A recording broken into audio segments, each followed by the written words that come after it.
سلامن تعنان نعخاتكم يخون زي خبركم زخبركن نافكار سبورت أبناي لومي سولوس 27 مسكرم كلتا شحن 22 سومناوي مدب سبورت للشامبيون كالدن بشكلتا علمن ترى هجرايت جرانتا إرتران نعوث إرتراوين أثلتات أبزت فلاليو عودتات أتليتيكس نمسبار كبر وسن ماراثون علمن كالوتن زدهسسو حبريتا سبورت حزنا لكم كنقربينا مكتالكم بخبر نعدم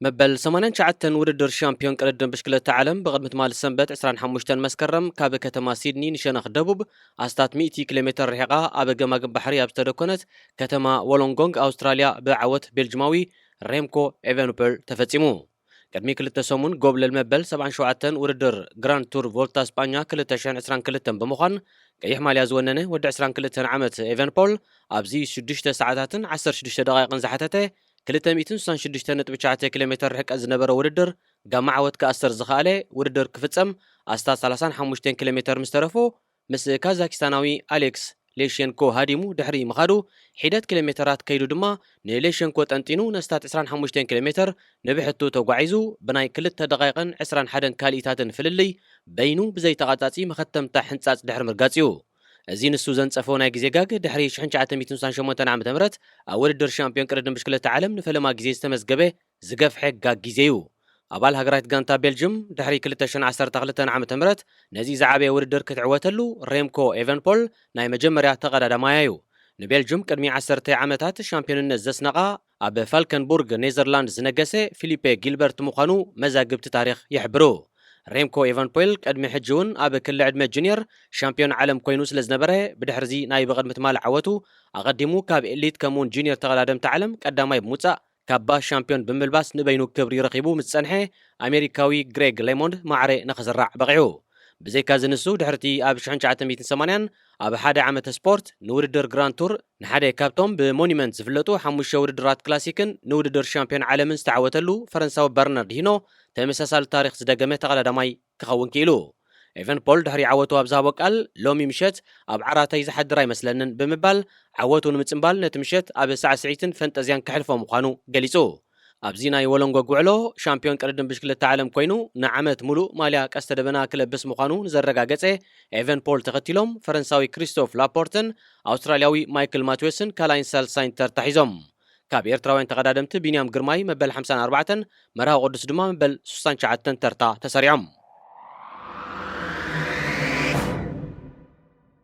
ريمكو إيفانبول تقدادماي بشكلتا كاب زنبري أبو باتريك إيفانبول بعسران حموشن طري كلتا شح عامة مرت أب ديلبيك بلجيمي توليدو جنا ود حموش عامة قول عن كلو أب كوعس أجري كنتف مجمار دما مسنين أشتو جانتات بلجيمايت كلب أندرلختن نيزرلاندايت كلب بي اس في ايندوفن تسعويتو أبزت تفلالي كل عدمون بلجيم وكيلو تسلفيو إيفانبول أب كل تشن 10 عام تمرت مس بلجيمايت كلب مخلن يتصاوت بزنبر اللوجيزي نكوعس أجري كوبو دربيو نابك قردن بشكلتا أشاريو أب تفلما 10 توارح دما بدرجات جونيور أب 4 ودرات مكفال أبتي 34 تعواتي كوين وتيو إيفانبول ناي جونيور تقدادماين كلو كابز زعروه بصابعتي حنتي إيد كابز قصرو حيده تقدادمتي تحدي إرتراوي بينام قرمايو أب كلتا شن 10 بروفيشنال وعلو كتيمو مس وورلو تور تيم دوسينيكيك كويك ستيب ز تتصمبر إيفانبول شيشو عوتات محفاسو بوزحات أب وردر جراند تور دي فرانس 34 جيزي قداماي موصا ببزي عوتاتو مس إنجليزاوي مارك فانديش كبرو سنحيز زلو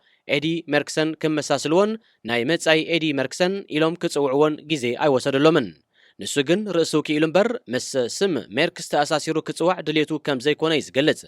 أبز حجوان مس بلجمايت وورلد تور تيم سودال كويك ستيب تحقيفو زركب إيفانبول أب بروفيشنالاوي هو تقدم بشكلتا أبز أنحلو 4 عامتات مسناي بقدمة مال سنبت عوتو دميركا بحفشا 37 جيزي قداماي بموصا قبل الكوينو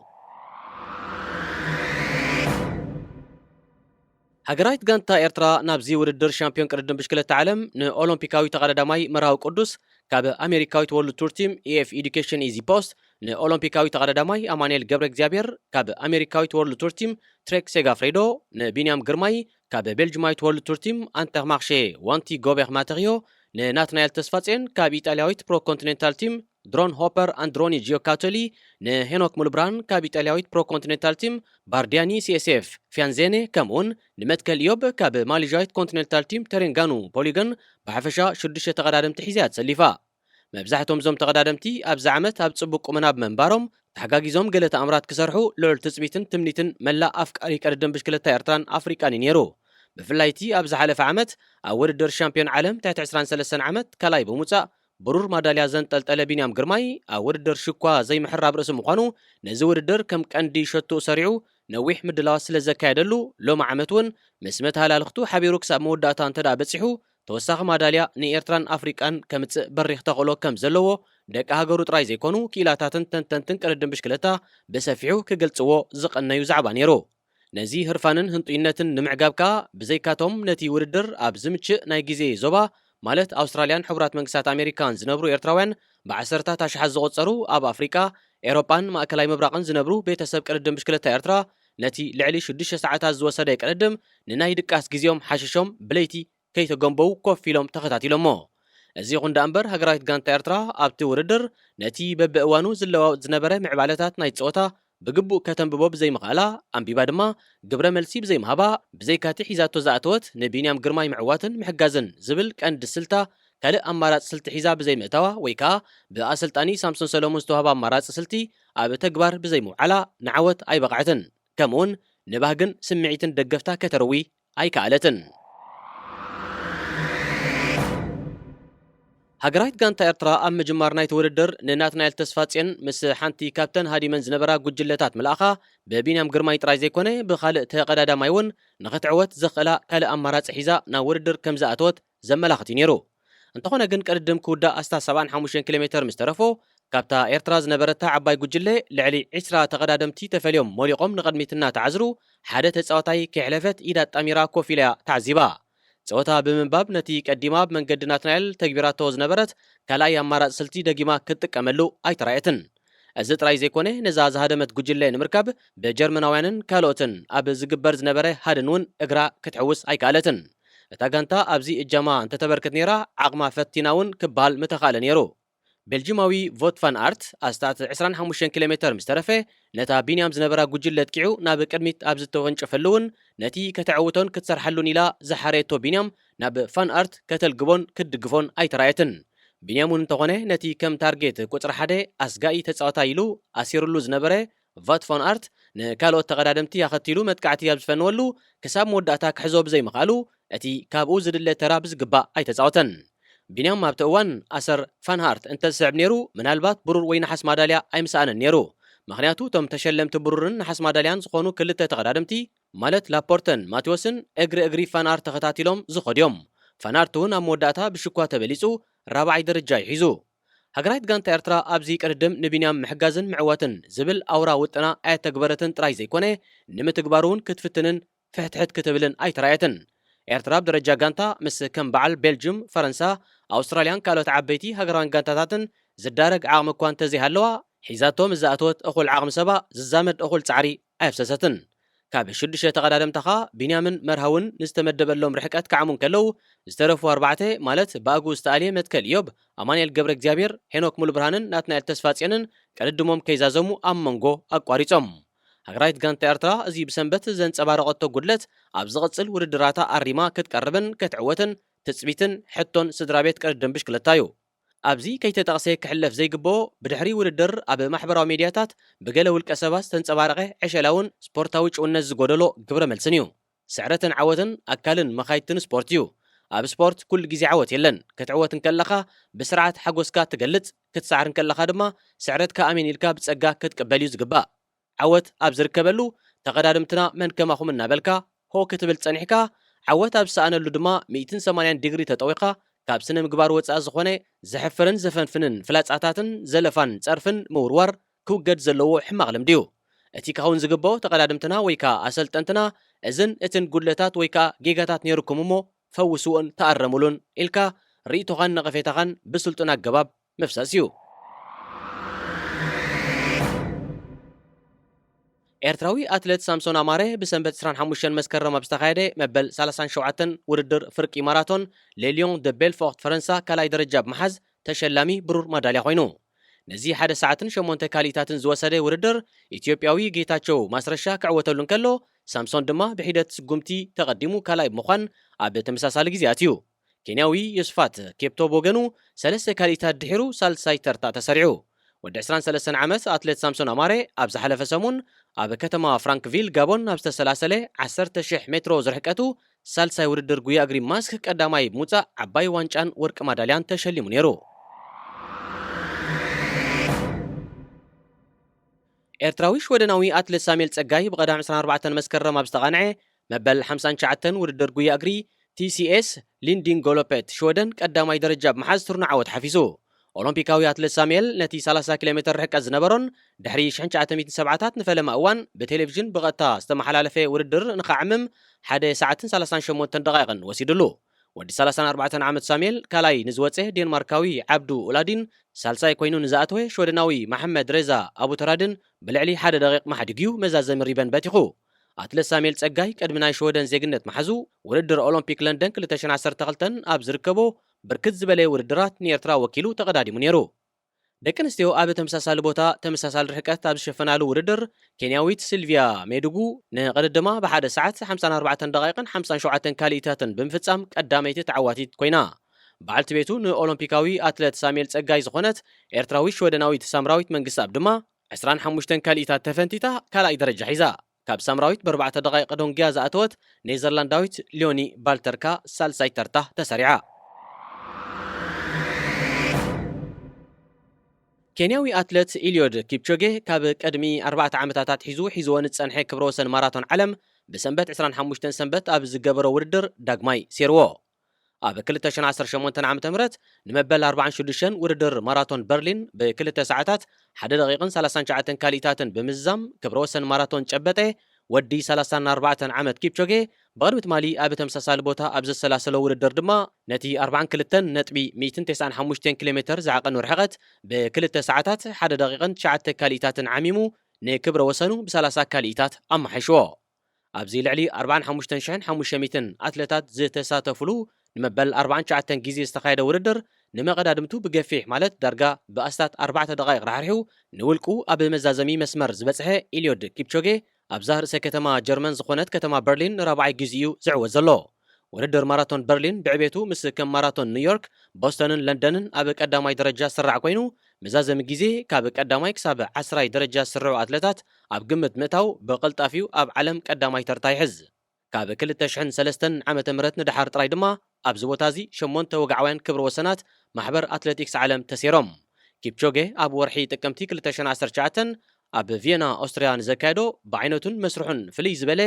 ኢኒዮስ 1.59 ቻለንጅ ዝብል ስም ዝተዋህቦ ጉያ ማራቶን ብ1 ሰዓትን 59 ደቂቕን 40 ካሊእታትን ፈጺሙ ኣብ ታሪኽ ንውድድር ማራቶን ንፈለማ እዋን ብታሕቲ 2 ሰዓታት ዝፈጸሞ ኣትሌት ተባሂሉ ክጽዋዕ በቕዕዩ። ይኹን እምበር እቲ ሽዑ ዘጽሓፎ ግዜ በይኑ ብ41 ኣቀላጠፍቲ ኣትሌታትን ንቕልጣፊው ብመንጽርቲ ከረም ዝተወጠነ ናይ ታሕቲ 2 ሰዓታት ግዜ እናነጻጸረ ብጨረር እትሕብሮ መኪና ተሓጊዙን ገለ ብዕላዊ ሕጊ ማሕበር ኣትሌቲክስ ዓለም ዘይፍቀድ ሓለፋታት ተገይሩሉን ስለ ዘመዝገቦ ብወግዒ ኣብ መዝገብ ክብረ ወሰን ክሰፍራ ኣይከኣለን።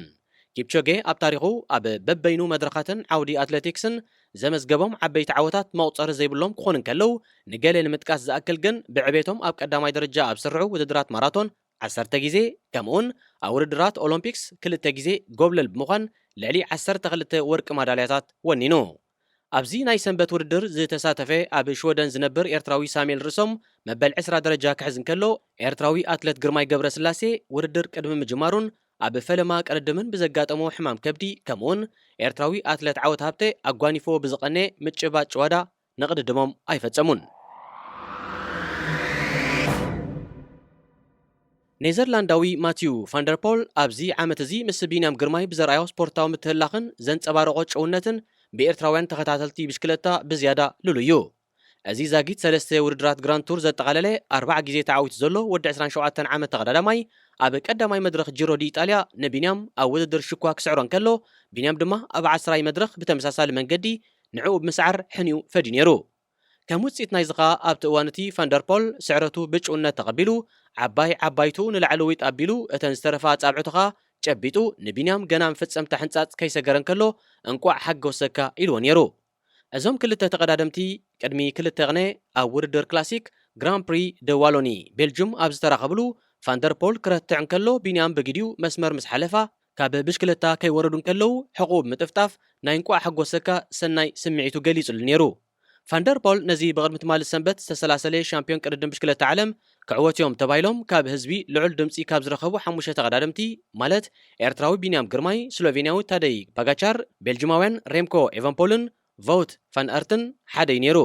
ነዚ ውድድር ኢሉ እውን ኩሉ ምድላዋቱ ጻፊፉ ነዚ ዓለት ብሃንቀውታ ክጽብያ ቀኒዩ። እንተኾነ ግን ዘይሓሰብካዮ ርኸብ ኣይመርገም ኣይምረቓ ኮይንዎ ብድሮ ናይታ ውድድር ዘካየደላ መዓልቲ ማለት ቀዳም ምሸት ዘይሓሰቦ መኻልፍ ረኺቡ።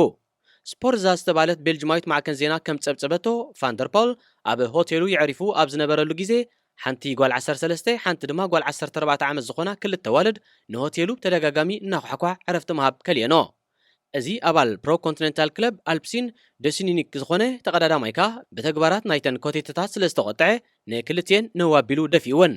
ብጎነፃዊ ስግምቱ ታሓንቲ ክትወድቕ እንከላ ታሓንቲ ድማ ምስ መንደቕ ድሕሪ ምልግዓ ኣብ ኢዳ ንእሽተይ ምልሕፃፅ ኣጓኒፍዋ። ከም ሳዕቤን ናይዚ ድማ ፖሊስ ብምምሕዳር ናይቲ ሆቴል ተፀዊዖም ድሕሪ ምምፅኦም ነቲ ተቀዳዳማይ ሒዞሞ ናብ መደበሮም ከይዶም። ፋንደርፖል ውድድር ቅድሚ ጅማሩ ነዚ ጉዳይ ኣመልኪቱ ኣብ ዝገበሮ ቃለ መጠይቕ እዋ ሓቂዩ ንእሽተይ ምጉሩፋት ኣጋጢሙን ነይሩ። እቲ ጉዳይ ረበሻ ጎረባብት እኳ እንተኾነ ብጽኑዕ እዮም ሒዞሞ። ናብ መደበር ፖሊስ ምስ ከድኩ ክሳብ ሰዓት 4 ናይ ለይቲ ናብ ክፍለይ ኣይተመለስኩን ነይረ። እዚ ዘይባህል መዓት እዩ፣ ዝልውጦ ነገር የለን። ሒደት የደቂሰ ኣብዚ ውድድርካ ዝከኣለኒ ክገብረ ኢሉ ነቲ ሃዋህው ናይቲ ክስተት ከብርህ ከሎኻ ብእዋነ የደቂሰ ኣብቲ ከባቢ ክፍለይ ዝነበራ ቀለውዕኻ ንማዕጾይ ብተደጋጋሚ ኩሕኩሕኖ። እዚ ቀጻሊ ምስ ኮነ ዓቕለይ ስለ ዝተወደ ንተግባራተን ደው ንኸብላ ብትሕትና ኣይሓተትክዎንን ፖሊስ ድማ ተፀዊዖም ብምባል ቃል ይህቡ። ድሕሪ ዝኩሉ ተጓንፎታት ፋንደርፖል ኣብ መስርዕ ቅድድም ንክቐርብ ክኢሉ እኳ እንተነበረ ሓደ ሰዓት ከይመልኦ ግን እቲ ውድድር ንክፍጸም ከባቢ 230 ኪሎ ሜትር ዝኸውን ርሕቀት ምስ ተረፎ ውድድር ቋሪጹ። ፓስፖርቱ ብፖሊስ ተታሒዝዎ ዘሎ ፋንደርፖል ቀሪቡሉ ብዘሎ ክልተ ክስታት ሎሚ ሰሉስ ናብ ቤት ፍርዲ ክቐርብ ቆፀራ ተታሒዝሉ እኳ እንተሎ ንሱ ግን ነተን ኮቴታት ከም ዘይደፈአንን ኢዱ ከም ዘይንበረለንን እዩ ዝገልጽ። كبرات تخطاتلتنا نلومي أدالينا لكم زنبرنا سموناوي مدب سبورت تزازيم الله زمت سمون بخال استفلالي تحسطات كساب نرخب نقول لنا بب زلنا سلام انتعنان